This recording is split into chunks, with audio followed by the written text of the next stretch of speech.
Hello students. Last class में हम लोगों ने पब्लिक सेक्टर प्राइवेट सेक्टर के बारे में पढ़ा था। एंड जो हम सारे पढ़ रहे हैं वो हम आउटकम्स पढ़ रहे हैं। जो 5 ईयर प्लान्स हुए थे उसके बाद में अब क्या हुआ था, लेटर डेवलपमेंट्स में क्या हुआ था, रेस्ट्रिक्शंस ऑन प्राइवेट सेक्टर। हम ये कह सकते हैं कि after the death of mister Jawaharlal Nehru, जो कांग्रेस था उसके पैटर्न में कुछ चेंजेस आए थे। प्राइवेटाइजेशन की और ये लोग मूव काफ़ी ज़्यादा कर रहे थे। तब मिस इंदिरा गांधी जी ने आके इस चीज़ को थोड़ा मैनेज किया था। एंड 60s के बाद में क्या हुआ था कि उन्होंने प्राइवेट सेक्टर को रेस्ट्रिक्ट करना स्टार्ट किया था। उन्होंने जो प्राइवेट बैंक्स थे उनको नेशनलाइज किया। मतलब उनका फोकस ये था कि पब्लिक सेक्टर थोड़ा सा इंक्रीज होना चाहिए, सब कुछ क्या होना प्राइवेट में नहीं जाना चाहिए, या सारी चीज़ें मतलब वो नहीं होनी चाहिए कि प्राइवेटाइजेशन काफ़ी ज़्यादा हो जाए। ठीक है, उसके बाद में हुआ था कि प्रो पुअर पॉलिसीज़ वर अनाउंस्ड। मतलब जो प्रो पुअर लोग थे उनके लिए अलग अलग पॉलिसीज़ अनाउंस की गई थी। Stress on socialist pattern. मतलब हम लोगों ने पहले पढ़ा था कि जो हमारे इंडिया की इकोनॉमी है वो मिक्स्ड है, कम्युनिस्ट भी है और सोशलिस्ट भी है।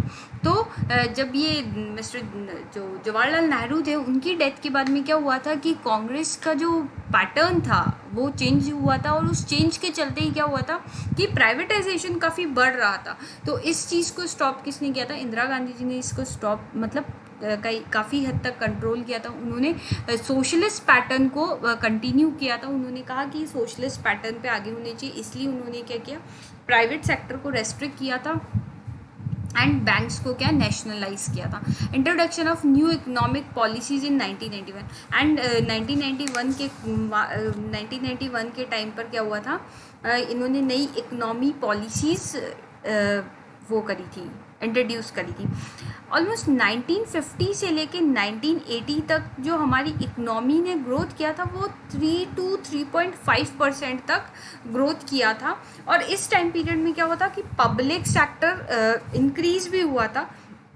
बट कहीं ना कहीं पब्लिक सेक्टर का जो ड्रॉबैक्स था वो ये था कि ये पब्लिक सेक्टर बढ़ने की वजह से, पब्लिक सेक्टर में आने की वजह से लोगों में क्या इनएफिशिएंसी आ रही थी।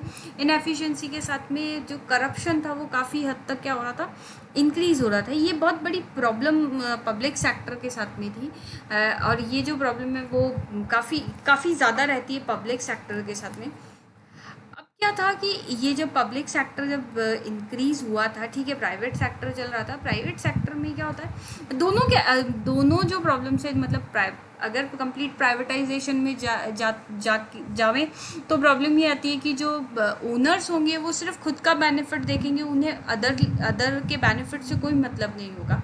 जबकि अगर पब्लिक सेक्टर पे जाते तो प्रॉब्लम ये होती है कि कहीं ना कहीं जो एम्प्लॉय होता है, या ये कहा जाए कि वर्क एफिशिएंसी होती है, वो कहीं ना कहीं कम होने लगती है। ठीक है, अब मेन प्रॉब्लम्स जो उस टाइम इंडियन इकोनॉमी के साथ थी वो ये थी कि जो इकोनॉमिक ग्रोथ थी वो काफ़ी स्लो थी। मैंने भी बताया 1950 to 1980 तक जो ग्रोथ रहा था वो 3 to 3.5% ही रहा था। और ब्यूरोक्रेसी से मतलब कि जो गवर्नमेंट सेक्टर के जो लोग होते हैं, ये जो मतलब रूल, मतलब ये जो पोजीशन पे बैठे होते हैं एंड ये लोग जो काम करते हैं, मतलब ये जो सिस्टम होता है ना, लाइक एक ऊपर एक ऑफिसर होता है, फिर उसके सबऑर्डिनेट ऑफिसर्स होते हैं, फिर उसके सबऑर्डिनेट कुछ और एलडीसीज वगैरह होते हैं, फिर उनके सबऑर्डिनेट्स होते हैं। तो ये जो जितना भी सिस्टम जो चल रहा था ना वो कहीं ना कहीं इनएफिशिएंट और करप्शन सिस्टम हो रहा था।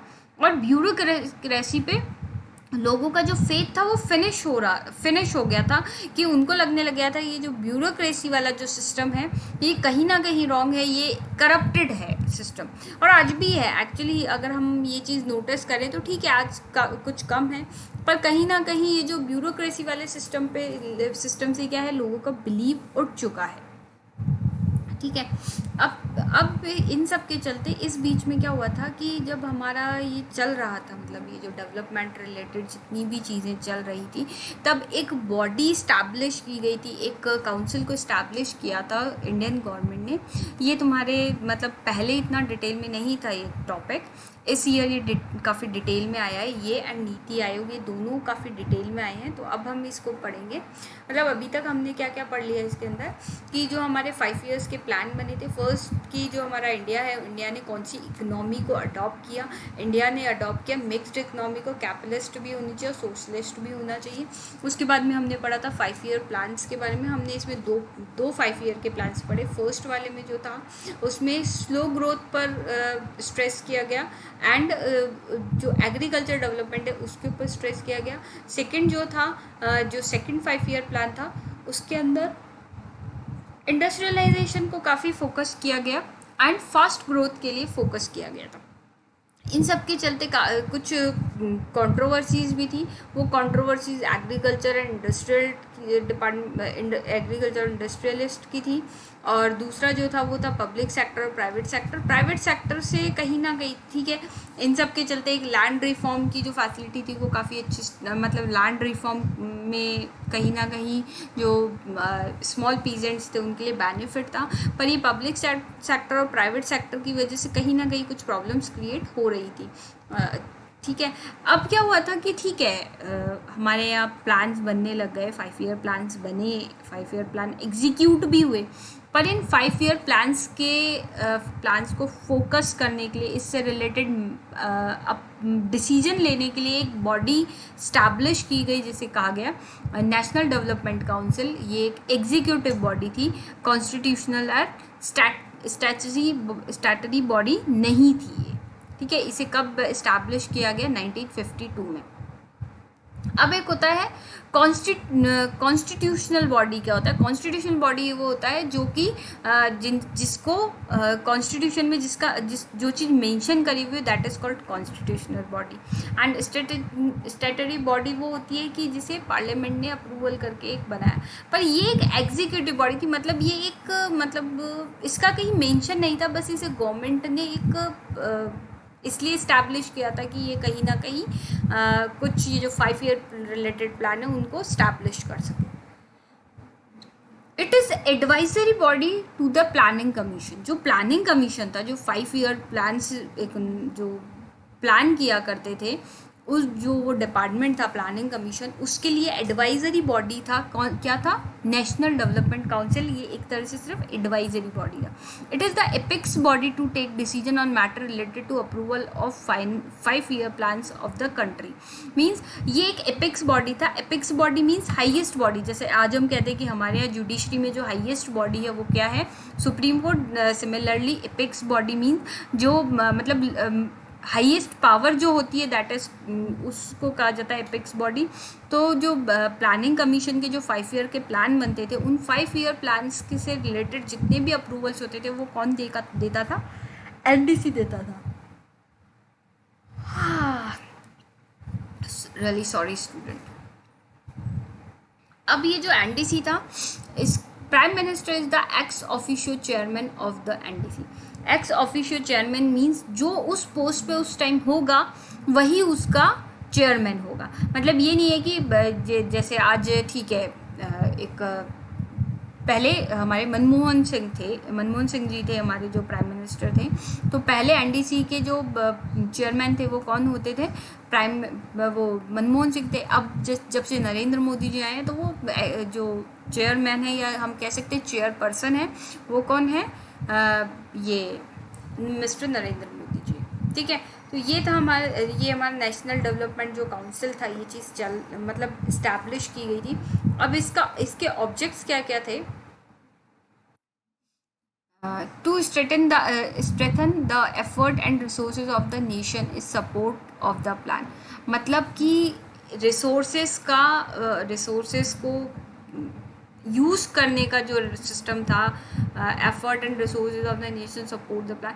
मतलब नेशन, मतलब ये जो प्लान बन रहे थे उससे रिलेटेड एफर्ट करना, रिसोर्सेज अवेलेबल, ये सब जो डिसीजन था, इन सब से रिलेटेड जो डिसीजन थे वो कौन उसकी पावर किसके हाथ में थी? हमारे एनडीसी के हाथ में थी। To promote common economy policy in all vital spheres, मतलब सभी के लिए कॉमन इकोनॉमी पॉलिसी को प्रमोट करना इनका टारगेट था, क्योंकि जो स्टार्टिंग हुई थी इस चीज़ को लिया गया था कि जो इकोनॉमिक डेवलपमेंट होना चाहिए वो सब जगह होना चाहिए, सबके लिए होना चाहिए, मतलब कंट्री के हर पार्ट में ये चीज़ होनी चाहिए। तो सबके लिए इकोनॉमिक पॉलिसीज़ जो बनाई गई वो कहीं ना कहीं इनको क्या की गई, कॉमन इकोनॉमी पॉलिसी बनाई गई सभी के लिए, to ensure the balance and rapid development of all parts of the country. इसका थर्ड ऑब्जेक्ट क्या था कि इंश्योर करना था और बैलेंस करना था डेवलपमेंट को, कहाँ पे, कंट्री के सभी पार्ट्स में। जैसे मैंने कहा कि ये जो कॉमन पॉलिसीज़ थी वो सभी के लिए, मतलब कंट्री के हर पार्ट के लिए वो पॉलिसी होगी, मतलब हर पार्ट के लिए एक पॉलिसी, मतलब ऐसा नहीं होगा कि किसी पार्ट के लिए कोई और पॉलिसी, किसी नहीं, एक कॉमन इकोनॉमी पॉलिसी को डेवलप करना इसका टारगेट होता था, प्रमोट किया जाता था। और उसके बाद में किया जाता था, बैलेंस किया जाता था रैपिड डेवलपमेंट्स को, कहाँ पे, कंट्री के सभी पार्ट्स के लिए, सभी स्टेट्स में। NDC provides a platform to all state to discuss their problem and issues related to development. ये जो एनडीसी था एक प्लेटफॉर्म प्रोवाइड कराता था स्टेट्स के लिए, जहाँ पे स्टेट्स आके अपनी प्रॉब्लम्स डिस्कस कर सके, डेवलपमेंट रिलेटेड जो भी प्रॉब्लम्स है उन्हें, वो सारी प्रॉब्लम्स वो वहाँ आके डिस्कस कर सके। It secures the cooperation of states in the execution of development plan. NDC क्या करता था, एक तो प्लेटफॉर्म प्रोवाइड कराता था ताकि स्टेट्स आके अपनी प्रॉब्लम्स वहाँ बोल सके, डेवलपमेंट रिलेटेड जितने भी उन्हें इश्यूज हैं वो सब वो वहाँ यहाँ पे आके बोल सकें। एंड सेकंड वो क्या करता था कि जो भी मतलब एग्जीक्यूशन होता था, इन प्लान्स को एग्जीक्यूट करने का जो वर्क रहता था, उन सब के लिए वो क्या करता था कि डेवलपमेंट प्लान्स के बारे में सिक्योर किया करता था कि स्टेट्स इन सब चीज़ों को क्या करे, सिक्योर, मतलब ये चीज़ अश्योर किया करता था कि स्टेट इन सब में क्या करे, डेवलपमेंट प्लान्स में इन वो लें, कॉपरेट करें। ठीक है, नेक्स्ट क्या था इसके अंदर, अब थे फंक्शंस। अब एनडीसी के फंक्शंस क्या क्या थे हम वो देखते हैं। To prescribe guidelines for the formulation of national plan including the assessment of resources for the plan. मतलब जो एनडीसी का जो एक फंक्शन था वो सबसे पहला फंक्शन ये था कि जो भी नेशनल प्लान्स बनते थे उससे रिलेटेड जितने भी रिसोर्सेज है, उस प्लान से रिलेटेड जितने भी रिसोर्सेज हैं उनको असेसमेंट करना, उसका प्लान होता था कि वो ये असेस करता था कि कितने क्या रिसोर्सेज की ज़रूरत पड़ेगी, कितने रिसोर्सेज की ज़रूरत पड़ेगी, इन सब का जो असेसमेंट होता था, इन सब से रिलेटेड जितनी भी चीज़ें होती थी, ध्यान रखने की, गाइडलाइंस की, फॉर्मुलेशन की, ये सब चीज़ें कौन करता था, ये सब एनडीसी का काम था। To consider the national plan as formulated by the planning commission, और वो ये चीज़ फाइनल करता था कि जो प्लानिंग कमीशन ने प्लान बनाया वो वैसे के वैसे ही फॉर्मुलेट हो, वैसे के वैसे ही चले जैसा कि प्लानिंग कमीशन ने डिसाइड किया। एंड नाउ नीति आयोग, आज जो है वो नीति आयोग वर्क करता है। प्लानिंग कमीशन अबॉलिश हो चुका है और प्लानिंग कमीशन की जगह कौन आ गया, NITI Aayog. To make an assessment of the resources required to implement the plan and the way to augment the resources. अब क्या था कि जितनी ज़रूरत है प्लान के इम्प्लीमेंटेशन के लिए रिसोर्सेज का उतना ही यूज़ किया जाए, उससे ज़्यादा लेवल पर रिसोर्सेज का यूज़ नहीं किया जाए, मतलब जितनी इम्प्लीमेंटेशन के लिए नीड है उतना ही होना चाहिए। To consider important question of social and economic policy affecting national development. Important question जो भी, वो सारे इम्पॉर्टेंट क्वेश्चंस को कंसीडर करता था जो कि सोशल एंड इकोनॉमिक पॉलिसी को अफेक्ट करती है, नेशनल डेवलपमेंट रिलेटेड जितनी भी सोशल और इकोनॉमिक पॉलिसीज़ हैं उससे रिलेटेड जितने भी क्वेश्चन थे वो सब क्वेश्चंस को कंसीडर करने का काम, उन सब पे मतलब उन सब के सॉल्व करने का काम कौन करता था, वो ये एनडीसी क्या करता था। To review the working on the plan from time to time, मतलब जो भी प्लान बनाया गया, ठीक है 5 ईयर प्लान बन गया, अब वो 5 ईयर प्लान में जो जो चीज़ें डिसाइड हुई है वो टाइम टू टाइम कंप्लीट हो रही है नहीं हो रही है, वो टाइम टू टाइम फॉलो हुई है नहीं हुई है, प्लान के अकॉर्डिंग एग्जीक्यूशन चल रहा है नहीं चल रहा है टाइम टू टाइम, वो सब जो उन सब से रिलेटेड जो रिव्यू था वो कौन देता था, वो एनडीसी देता था। To recommend such measures that are necessary for achieving the aims and the target set out in the national plan, वो रिकमेंडेशन देता था एंड मेजर करता था दैट आर मतलब जो भी प्लान, जो नेशनल प्लान्स बने हैं उनमें जो एम्स जो अचीव करने थे वो अचीव हुए नहीं हुए, जो टारगेट सेट किए थे वो फुलफिल, मतलब वो टारगेट फुलफिल हुए नहीं हुए, मतलब ये सब जो चीज़ें थी उन सबको मेजर करने का काम भी कौन किया करता था, हमारा ये एनडीसी इस वर्क को किया करता था। अब आता है इसका कंपोजिशन, मतलब इसके मेंबर्स कौन कौन होते हैं, ठीक है। NDC is composed of the members mentioned below, मतलब जो भी कंपोजिशन था इसका, वो कंपोजिशन में कौन कौन इसमें मेंबर्स होते हैं वो इसमें आता है। फर्स्ट मेंबर होता है जो हमने पहले बात करी, प्राइम मिनिस्टर। प्राइम मिनिस्टर जो रहता है वो इसका चेयरपर्सन होता है। चेयरपर्सन एक्चुअली जनरली क्या होता है कि जो चेयरमैन वर्ड यूज़ किया जाता है, पर अभी बीच में कुछ कई बार फीमेल्स ने ये क्वेश्चन उठाया कि चेयरमैन ही क्यों होना चाहिए अगर सीट पे वुमेन है तो इसलिए अब जो वर्ड यूज़ किया जाता है वो जनरली चेयरपर्सन यूज़ किया जाता है, चेयरमैन यूज़ नहीं किया जाता है, जनरली चेयरपर्सन को यूज़ किया जा रहा है आजकल, ठीक है।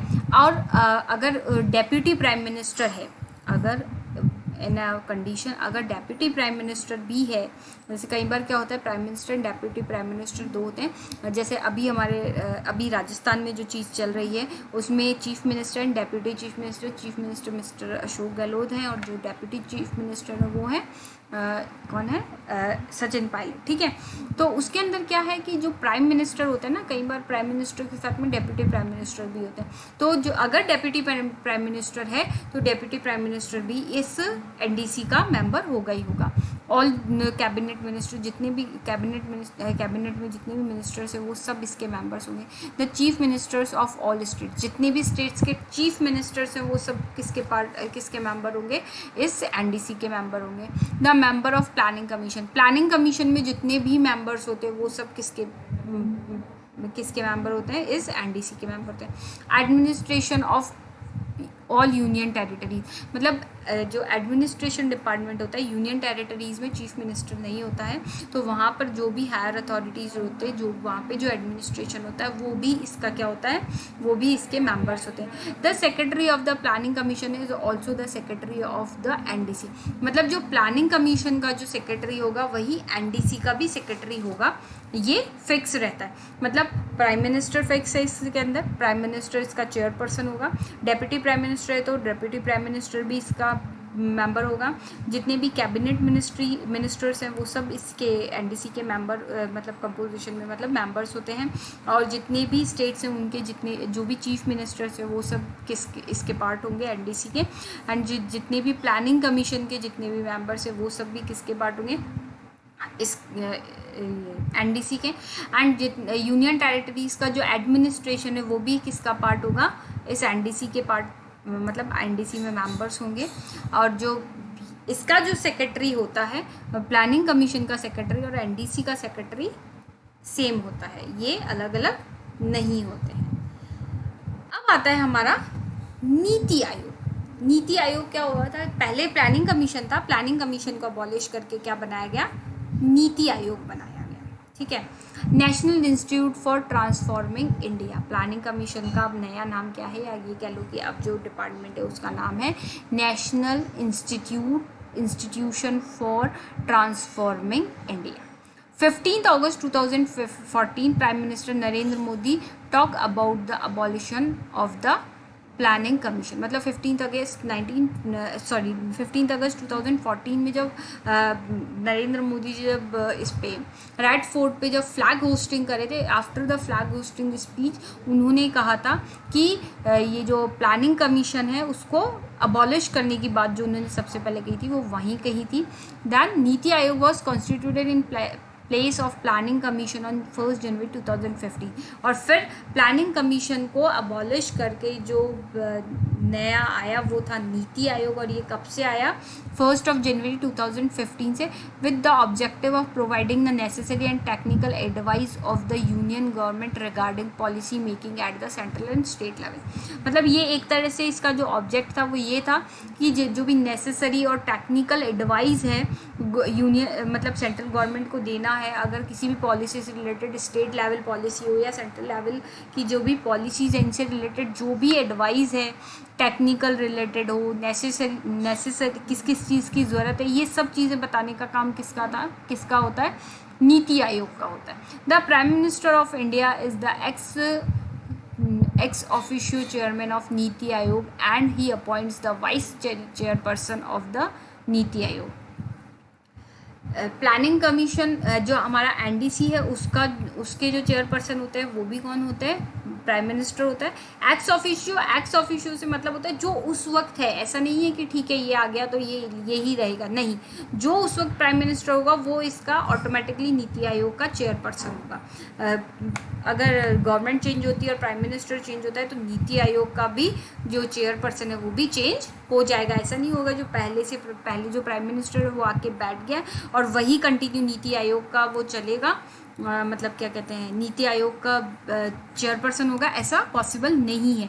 एक्स ऑफिशियल को मतलब ये होता है कि जो उस वक्त ऑफिस में है, मतलब जो उस वक्त पावर में है, जो उस वक्त प्राइम मिनिस्टर की पोस्ट पे है, वही होगा नीति आयोग का चेयरपर्सन और कोई नहीं होगा। और जो नीति आयोग का चेयरपर्सन मतलब जो प्राइम मिनिस्टर होता है वही यहाँ का वाइस चेयरमैन, नीति आयोग का जो वाइस चेयरमैन अपॉइंट करने का काम कौन करता है, वो चेयरपर्सन ही करता है, मतलब प्राइम मिनिस्टर ही करता है कि इस नीति आयोग का जो वाइस चेयरपर्सन होगा वो कौन होगा। Okay, next is objectives. ठीक है, हमने एनडीसी के भी ऑब्जेक्टिव पढ़े थे, अब हम इसके भी ऑब्जेक्टिव पढ़ते हैं। To achieve participation of states in the light of national objective and to provide a framework national agenda, मतलब एक एक्टिव पार्टिसिपेशन देना होता है, national objective and national agenda होता है ना, उसको एक फ्रेमवर्क देने का काम कौन करता है, नीति आयोग करता है। क्योंकि नीति आयोग कहीं ना कहीं मतलब जो प्लानिंग कमीशन की जगह ही आया है, तो प्लानिंग कमीशन का क्या काम होता था, वो प्लान करता था और प्लान करके वो प्लान क्या करता था, जितनी भी जो पॉलिसीज़ होती थी इकोनॉमी रिलेटेड, जितनी भी पॉलिसीज़ बनाई जाती थी वो प्लानिंग कमीशन बनाता था। सिमिलरली इसमें भी ये क्या करता है, नेशनल एजेंडा, जो भी हमारे नेशनल एजेंडाज है उनको एक फ्रेम देने का काम जो करता है, जो नेशनल रिलेटेड ऑब्जेक्टिव्स हैं उनको मतलब फुलफिल करने का या उसको टारगेट करके एक प्लानिंग बनाने का काम जो करता है वो कौन करता है, नीति आयोग करता है। Second is to promote cooperative federalism through well ordered support initiative and mechanism with the states on an uninterrupted basis. Federalism, जो कोऑपरेटिव फेडरलिज्म होता है, इस चीज़ को मतलब प्रमोट करना और जो जितने भी जो सपोर्ट इनिशिएटिव्स हैं और मैकेनिज़्म है उनको अनइंटरप्टेड तरीके से स्टेट्स के लिए यूज़ करना, उनके लिए ऑर्डर करना, ये सब काम करने का ये सब के लिए वर्क कौन करता है, हमारा नीति आयोग वर्क करता है। To construct method to formulate a reliable strategy at the village level and aggregate these gradually at higher level of government, मतलब एक रिलायबल स्ट्रेटजी प्लान करता है विलेज लेवल से लेके हमारी हायर लेवल गवर्नमेंट तक के लिए, ताकि जो भी चीज़ें हो वो मतलब ये होना चाहिए कि ऐसा नहीं, मतलब प्लान्स जितने भी बनने चाहिए वो सबको बेनिफिट देने चाहिए। जैसे हमने कहा था एक कॉमन इकोनॉमी प्लान होना चाहिए, सिमिलरली ये common economy plan village level पर भी होना चाहिए, तो हायर लेवल पर जो गवर्नमेंट है वहाँ तक ये सारे प्लान्स क्या होने चाहिए, अच्छे से एग्जीक्यूट होने चाहिए। Next is economic policy that incorporates national security interest, जो इकोनॉमिक पॉलिसीज़ होती है नेशनल सिक्योरिटी इंटरेस्ट से रिलेटेड वो इनकॉर्पोरेट्स होनी चाहिए। ठीक है, to pay special consideration to the section of the society that may be at risk of non profiting satisfactorily the economic progress, एक कंसिडरेशन लेना जिसमें रिस्क में be the risk of non profit, मतलब कुछ पॉलिसीज़ ऐसी होती हैं जो सोसाइटी प्रोस्पेक्टस से वैसे देखा जाए तो सेटिस्फैक्ट्री होती है, प्रॉफिटेबल नहीं होती है बट सेटिस्फैक्ट्री होती है, बहुत ज़्यादा प्रॉफिट नहीं देती पर इकोनॉमिक प्रोग्रेस ज़रूर दे रही है, तो उनके लिए उनके ऊपर उनको एक स्पेशल कंसिडरेशन देने का काम कौन करता है, वो भी हमारा नीति आयोग करता है। To propose strategic and long term policies and program frameworks and initiative and review their progress and their effectiveness. जो भी प्रोग्राम बना है, लॉन्ग टर्म पॉलिसीज़ बनाई गई है, एक प्रोग्राम को फ्रेमवर्क देकर इनिशिएट्स लेने का काम और उसकी प्रोग्रेस और इफेक्टिवनेस के ऊपर रिव्यू देने का काम, ये सारे काम कौन करता है? हमारा नीति आयोग करता है. ओके, अब नीति आयोग के अदर ऑब्जेक्ट्स अब हम नेक्स्ट क्लास में कंटिन्यू करेंगे.